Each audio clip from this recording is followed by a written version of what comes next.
Lucknow vs Delhi match. Toss ஜெயிச்ச அக்ஷர் நாங்க bowling போடுறோம்னு சொல்ல, என்னப்பா இந்த பிச்சிலையா ஃபர்ஸ்ட் பவுலிங் போடுறேன்னு ரிஷப் பண்ட் சிரிச்சுக்கிட்டே உள்ள போக ஓப்பனிங் வந்த ஏதோ மார்க்ரம் திணற ஆரம்பிச்சிட்டாப்ல.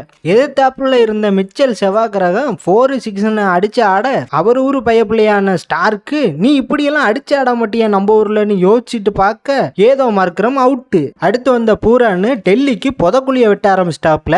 அப்படி இருந்த ஒரு வாய்ப்பு வந்துச்சு, அது நம்ம சிஎஸ்கேல இருந்து போன சமீர் ரிஷவி சிதற விட்டு புட்டாப்ல. அப்படி கேட்ச சிதற விட்டா சும்மா இருப்பாங்களா அவங்க?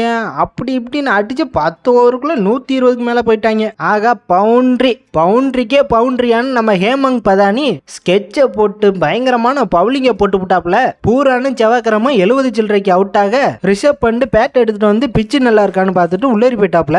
கடைசியா வந்த மில்லரு நான் தாண்டா இனி டெல்லிக்கு கில்லர்ன்ட்டு கடைசி ஓவரில் 2 6 அடிச்சு 210 டார்கெட் ஆக்கிட்டாப்புல. அடுத்து ஓப்பனிங்கா இல்லச்சாமி அருவாலை தூக்கிட்டு வர ஏன் வந்தோம்னே தெரியாம பிரேசர் மேக்கு 2 பாலுக்கு 1 ரன் அடிச்சுட்டு உள்ள ஓடிட்டாப்புல. அடுத்து வந்து அபிஷேக் போறேலும் சமீர் ரிஷவியும் போது இன்னைக்கு ஆடினது, இன்னைக்கு ஆட வேண்டாம் போலாம் வாடா அப்படின்னு போயிட்டாங்க. போங்கடான்னு எல்லச்சாமி மட்டும் எல்லையை எட்டி காத்தாப்புல.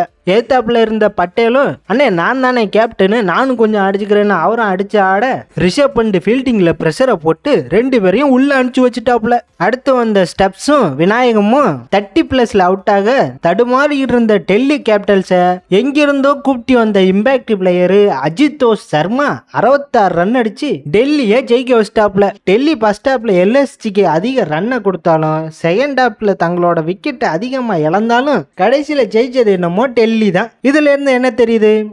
வாழ்க்கையில ஃபர்ஸ்ட் யாரு முன்னாடி போறாங்கிறது முக்கியம் இல்ல, லாஸ்ட்ல யாரு ஃபர்ஸ்ட் வராங்கிறது தான் முக்கியம்.